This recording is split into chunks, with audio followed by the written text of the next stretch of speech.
अस्सलामु अलैकुम सामीन। 29 शव्वाल मुकर्रम और 20 मई है।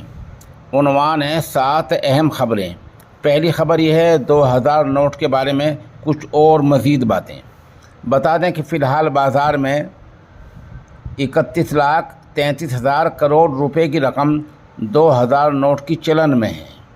2018 के बाद से ही आरबीआई ने ये नोट छापने बंद कर दिए थे। 23 मई से 30 सितंबर तक बैंक से रकम बदलवा सकते हैं और जमा भी करा सकते हैं। एक बार में 2000 के 10 नोट ही बदले जा सकते हैं। हाँ, जमा कितने भी कराए जा सकते हैं। किसी बैंक में आपका खाता नहीं है तो उसमें भी ये नोट बदले जा सकते हैं। अगर बैंक नहीं बदलता है तो उसके मैनेजर से शिकायत की जा सकती है। 2000 के नोट का रंग गुलाबी है। 2016 में इस नोट का चलन हुआ। उस वक्त सरकार ने 500 और 1000 का नोट बंद करके इसको चलाया था। इस तरह 6 बरस और 6 महीने ये नोट बाज़ार में रहा। दूसरी खबर, सुप्रीम कोर्ट के फैसले की स्याही अभी खुश्क भी नहीं हो पाई थी कि मरकज़ी सरकार एक आर्डिनेंस ले आई है। उसमें कहा गया कि मुलाजिमों की पोस्टिंग तबादले के बारे में फिर से एलजी बॉस होंगे, बड़े होंगे।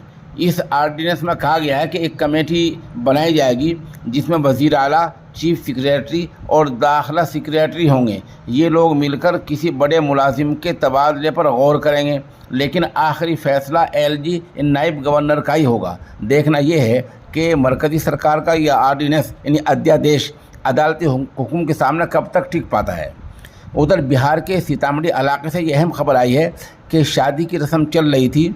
दूल्हा और दुल्हन 2 फेरे भी ले चुके थे कि इसी वक्त लड़की ने यह कहकर शादी से इनकार कर दिया कि आप मुझे पसंद नहीं है।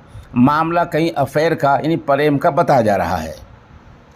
उधर पड़ोसी मुल्क पाकिस्तान के साबिक वज़ीर आज़म इमरान खान की रहायशगाह की तलाशी का काम बीच में ही रह गया है।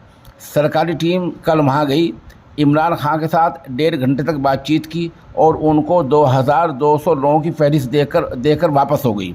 इस फहरिस्त में हसन न्याज़ी, ज़ुबैर न्याज़ी, मुराद सईद, आदम सवाती और हम्माद अजहर के नाम भी शामिल हैं। इन लोगों पर सरकारी और फौजी अमलाक पर जायदाद पर हमला करने का और नुकसान पहुंचाने का इल्ज़ाम है। पता चला है कि अभी इस मामले में बहुत कुछ होने वाला है। एक अहम खबर यह है कि हरियाणा में बीजेपी का वो मंसूबा फेल होता दिख रहा है, जिसमें वज़ीर आला की अवामी मीटिंगें होनी हैं और मीटिंगें चल भी रही हैं। यानी वज़ीर आला किसी गांव या शहर में जाएंगे और लोगों से खुद ही बात करके उनके मसाइल, उनकी परेशानियां दरियाफ्त करेंगे। दरअसल कई मीटिंगों में लोगों ने खुलकर बीजेपी सरकार के ख़िलाफ़ नारेबाजी की, कहीं की पुलिस ने लाठीचार्ज भी किया, कहीं गिरफ्तारियाँ भी की। तो इस तरह आवाम मीटिंग चला करती हैं क्या? बीजेपी चाहती है कि वज़ीर आला जाएँ और लोग उनके रौब में आकर वहाँ कुछ सवाल ना करें, लेकिन किसानों के मसाइल हैं, मज़दूरों के मसाइल हैं और ख़ुद सरकारी मुलाजिमों के मसाइल हैं। ये मसाइल वहाँ उठते हैं, वज़ीर आला कोई जवाब नहीं देते तो वहाँ मुर्दाबाद, हाँ हाँ, ऐसे नारे लगने शुरू हो जाते हैं। इस तरह बीजेपी का ये मंसूबा फेल होता दिख रहा है। उत्तर प्रदेश के मेरठ से बड़ी खबर आई है। मेरठ में दिन में ही 15 लाख रुपए लूट लिए गए हैं। एक कंपनी का मुलाजिम ये रकम लेकर एटीएम में डालने के लिए जा रहा था कि सड़क पर ही हथियार की नोक पर उसको लूट लिया गया। उधर बुलंदशहर के रहने वाले 52 साल दरोगा को अलीगढ़ में एक मकान में गला दबाकर कत्ल कर दिया गया है। ये दरोगा यहाँ देवसैनी इलाके में मकान बनाकर रह रहा था।